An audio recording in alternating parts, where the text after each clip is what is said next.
નમસ્કાર વિદ્યાર્થી મિત્રો, આજે આપણે ધોરણ 9 વિજ્ઞાન સ્વઅધ્યયન પોથી પાઠ 3 પરમાણુ અને અણુઓના સંપૂર્ણ સચોટ સોલ્યુશન એટલે કે જવાબો મેળવીએ.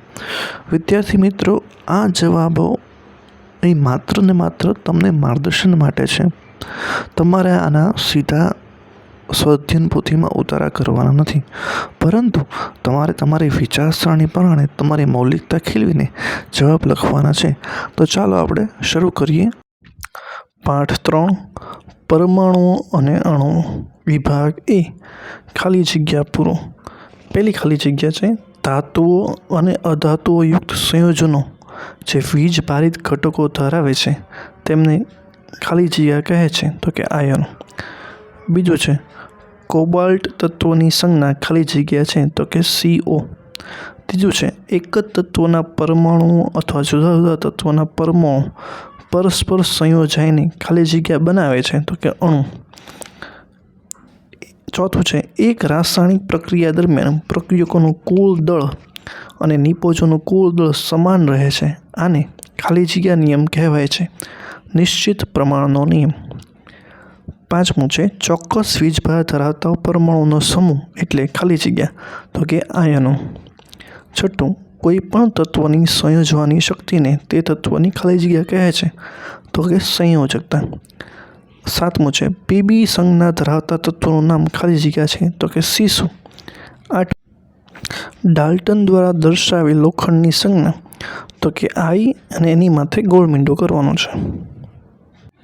નીચેના પ્રશ્નના એક વાક્યમાં કે એક શબ્દમાં ઉત્તર આપો.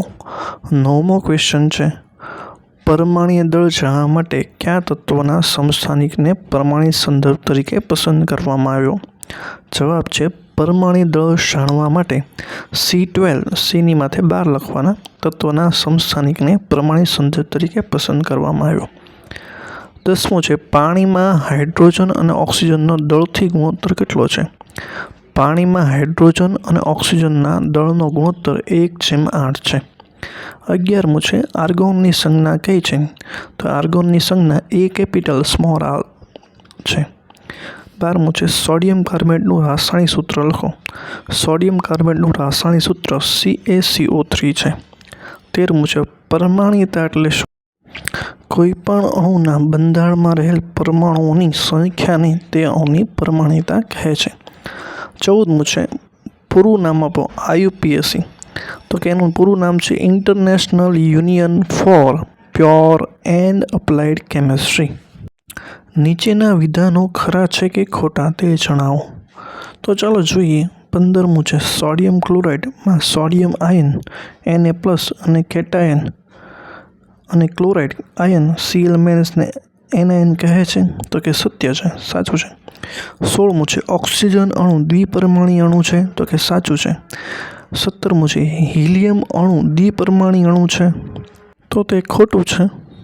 19મું છે કોઈ પણ તત્વના પરમાણુના સરેરાશ દળની કાર્બન 12ના પરમાણુના દળના 1/12 ભાગ સાથે સરખામણી કરી તે તત્વના સાપેક્ષ પરમાણ્વીય દળને વ્યાખ્યાયિત કરવામાં આવે છે તો કે સાચું છે. 20મું છે એક જ તત્વના પરમાણુઓના રાસાયણિક ગુણધર્મો સમાન હોય છે, સાચું છે. 21મું છે સોડિયમ અને ઓક્સિજન તત્વોથી બનતા સંયોજનોનું અણુ સૂત્ર NaO છે તો કે ખોટું છે. 22મું છે બે જુદા જુદા તત્વોથી બનતા સૌથી સરળ સંયોજનને દ્વિઅંગી સંયોજન કહે છે તો કે સાચું છે. આપેલા દરેક પ્રશ્નો માટે તેને નીચે આપેલા વિકલ્પોમાંથી સાચો વિકલ્પ પસંદ કરી જવાબ આપો. 23મું છે રાસાયણિક સંયોગીકરણના બે મહત્વના નિયમોની રજૂઆત નીચેના પૈકી કોણે કરી હતી? તો કે A જવાબ છે એન્ટોનો L લોવાઇઝર. પછીનું છે 24મો ક્વેશ્ચન કોઈ પણ રાસાયણિક પ્રક્રિયામાં દ્રવ્યનું સર્જન કે વિનાશ શક્ય નથી. આ વિધાન કયો નિયમ દર્શાવે છે? તો કે B દળ સંચયનો નિયમ. 25મું છે સોડિયમ તત્વની સંજ્ઞા ખાલી જગ્યા છે તો કે B Na સોડિયમ. 26મું છે નિશ્ચિત પ્રમાણ નિયમની રજૂઆત ખાલી જગ્યાએ કરી હતી તો કે જવાબ છે B પ્રાઉસ્ટે કરી હતી. ખાલી જગ્યાએ સૂચવ્યું કે તત્વોની સંજ્ઞાને તેમના નામના એક અથવા બે અક્ષરોથી દર્શાવી શકાય. જવાબ છે D બર્ઝેલિયસે. 28મું છે નીચેના પૈકી ખાલી જગ્યા દ્વિપરમાણીય અણુ છે, તો જવાબ છે ડી ક્લોરીન. 29મું છે પરમાણુ માટે નીચેનામાંથી કયું વિધાન સાચું નથી? જવાબ છે એ પરમાણુઓ સ્વતંત્ર અસ્તિત્વ ધરાવતા નથી. 30મું છે સીયુની સંજ્ઞા ખાલી જગ્યા તત્વની છે, તો કે ડી કોપર જે છે એ એની સંજ્ઞા છે. જોડકા જોડો. 31મું છે પોટેશિયમ સામે ડી આવશે, કે એની સંજ્ઞા છે. સોનું સામે એ આવશે, એયુ એની સંજ્ઞા છે. ચાંદી સાથે ઈ આવશે, એજી એની સંજ્ઞા છે. ફોસ્ફરસ સાથે બી આવશે, પી કેપિટલ પી તેની સંજ્ઞા છે. અને ક્લોરીન સાથે સી આવશે, સીએલ તેની સંજ્ઞા છે. 32મું છે વિભાગ એમાં જોઈએ તો સોડિયમ સલ્ફેટ, તો એની સૂત્ર છે ડી Na2SO4. બીજું છે ક્વિકલાઇમ, એનો જવાબ એ છે, એનું સૂત્ર છે CaO. ત્રીજું છે મેગ્નેશિયમ ક્લોરાઇડ, એનો જવાબ બી છે MgCl2.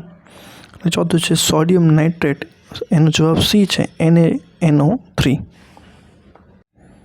33મો ક્વેશ્ચન છે મહર્ષિ કણાદ, તેની પાસે જવાબ બી છે વિભાજન ન થઈ શકે તેવા અત્યંત સૂક્ષ્મ કણોને પરમાણુનું નામ આપ્યું. અને બીજો પ્રશ્ન છે પાકુદા કાત્યાયન, એનો જવાબ સી છે પરમાણુ સંયુક્ત અસ્તિત્વ ધરાવે છે જે દ્રવ્યને વિવિધ સ્વરૂપો આપે છે. વિભાગ બી છે નીચેના પ્રશ્નોના માંગ્યા મુજબ ઉત્તર આપો. 34મું છે HNO3ના સાપેક્ષ આણ્વીય દળની ગણતરી કરો. Hનું પરમાણ્વીય દળ બરાબર 1U, Nનું પરમાણ્વીય દળ બરાબર 14U અને ઓનું પરમાણ્વીય દળ બરાબર 16U છે. તો તમે અહીંયા જોઈ શકો છો, મેં તમને ગણતરી કરીને આપી છે, એવી રીતે તમે તમારી વિચારસરણી મુજબ ગણતરી કરો. 35મું છે કોઈ પરમાણુને નરી આંખે જોવા શા માટે શક્ય નથી? તો કે કારણ કે પરમાણુની ત્રિજ્યા 1 નેનોમીટર કરતાં પણ ઓછી હોવાના કારણે આપણી આંખ કે સૂક્ષ્મદર્શક યંત્ર પણ આટલી નાની વસ્તુ નરી આંખે જોઈ શકતા નથી. ઉદાહરણ તરીકે હાઇડ્રોજન પરમાણુની ત્રિજ્યા 10⁻⁻10 મીટર છે, જે નરી આંખે ક્યારેય પણ આપણે જોઈ ન શકીએ.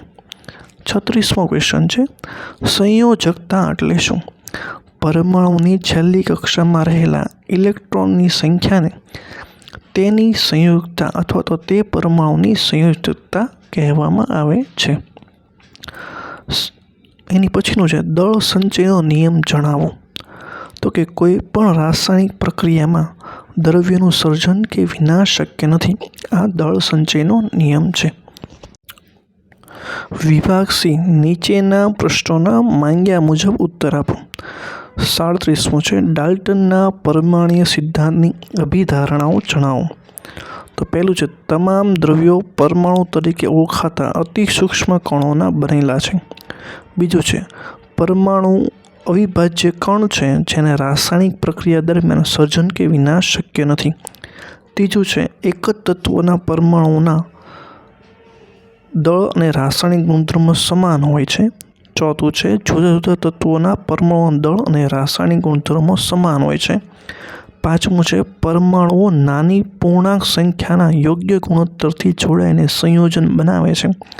અને છઠ્ઠું છે આપેલા સંયોજનોના પરમાણુની સાપેક્ષ સંખ્યા અને પ્રકાર નિશ્ચિત હોય છે. આ ડાલ્ટનના પરમાણુ સિદ્ધાંતની અભિધારણાઓ છે.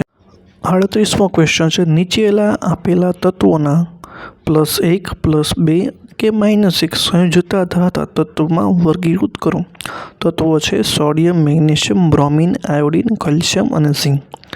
તો +1 સંયોજકતા ધરાવતા તત્વો છે સોડિયમ, +2 સંયોજકતા ધરાવતા તત્વો છે મેગ્નેશિયમ, કેલ્શિયમ અને ઝિંક, અને -1 સંયોજકતા ધરાવતા તત્વો છે બ્રોમિન અને આયોડિન. 39મું છે નીચે આપેલા સંયોજનોના અણુસૂત્રો જણાવો.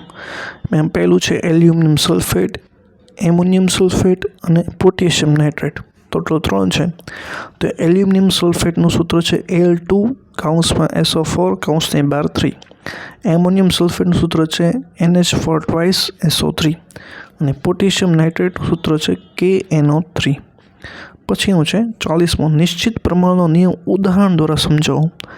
પાણી જેવા સંયોજનોમાં હાઇડ્રોજન અને ઓક્સિજનના દળથી ગુણોત્તર હંમેશા 1:8 થાય છે. ભલે પછી પાણીનો સ્ત્રોત ગમે તે હોય. આમ 9 ગ્રામ પાણીનું વિઘટન કરતાં 1 ગ્રામ હાઇડ્રોજન અને 8 ગ્રામ ઓક્સિજન ઉદ્ભવે છે. આ ખ્યાલ આપણને નિશ્ચિત પ્રમાણ નિયમ તરફ દોરી જાય છે, જેનું તે ઉદાહરણ છે. 41મું છે, રાસાયણિક સૂત્ર લખતી વખતે કયા નિયમનું પાલન કરવું જોઈએ? એમાં 3 નિયમો છે. પહેલું છે આયનની સંયોજકતા અથવા વીજભાર સમતુલિત હોવા જોઈએ. બીજું છે જ્યારે સંયોજન ધાતુ અને અધાતુ બંને ધરાવતું હોય, પ્રથમ ધાતુની સંજ્ઞા અને ત્યારબાદ અધાતુની સંજ્ઞા લખાય, ઉદાહરણ કે સોડિયમ ક્લોરાઇડ. અને ત્રીજું છે બહુપરમાણીય આયનો દ્વારા બનતા સંયોજનમાં આયનોને ક્રોસમાં દર્શાવી ક્રોસની બહાર તેના ગુણોત્તર દર્શાવવાની સંખ્યા લખાય છે. જે બહાર બહુપરમાણીય સંખ્યા 1 હોય તો દર્શાવવાની જરૂર નથી. દાખલા તરીકે એને હોય છે. આવા 3 નિયમો આપણી પાસે છે. 42મું છે આણ્વીય દળ અને સૂત્ર એકમ દળ એટલે શું?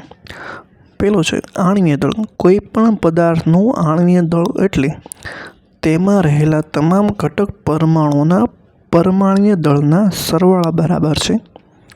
બીજું છે સૂત્ર એકમ દળની વ્યાખ્યા જોઈ, જેમાં ઘટક કણ આયન હોય તેમાં ઉપયોગીનો થાય છે. એની વ્યાખ્યા છે પદાર્થનું સૂત્ર એકમ દળ એટલે તેમાં રહેલા તમામ ઘટક પરમાણુઓના પરમાણ્વીય દળોના સરવાળો. વિભાગ ડી, નીચેના પ્રશ્નોના માંગ્યા મુજબ ઉત્તર આપો. આયન એટલે શું? ઉદાહરણ આપી સમજાવો. ધાતુ અને અધાતુયુક્ત સંયોજનો વીજભારિત ઘટકોના બનેલા હોય છે. આ વીજભારિત ઘટકોને આયન કહે છે. આયનો વીજભારિત કણ હોય છે. તે ધન વીજભારિત અને ઋણ વીજભારિત હોય છે. ઋણ વીજભારિત આયનોને એનાયન કહે છે અને ધન વીજભારિત આયનોને કેટાયન કહે છે. ઉદાહરણ તરીકે NaCl આયનમાં Na+ અને Cl- છે. 44મો પ્રશ્ન છે પરમાણ્વીય દળ વિશે સમજ આપો. 1961માં પરમાણ્વીય દળ એકમને સર્વસામાન્ય રીતે સ્વીકૃત કરવામાં આવ્યો. પરમાણ્વીય દળ જાણવા માટે C12 સમસ્થાનિકને પસંદ કરવામાં આવ્યો. C12 સમસ્થાનિકના એક પરમાણુના દળના 1/12 ભાગને માન્ય પરમાણ્વીય એકમ તરીકે લેવાય છે. C12ના સમસ્થાનિકના એક પરમાણુના દળની સાપેક્ષે બાકીના તમામ પરમાણુના દળ પ્રાપ્ત કરવામાં આવે છે. મિત્રો, આપણે પાઠ 3 જોયો. તમને જો અમારો વિડીયો ગમ્યો હોય તો ચેનલને સબસ્ક્રાઈબ કરો અને તમારા જે વિદ્યાર્થી મિત્રોને માર્ગદર્શનની જરૂર હોય તેને પણ મોકલો.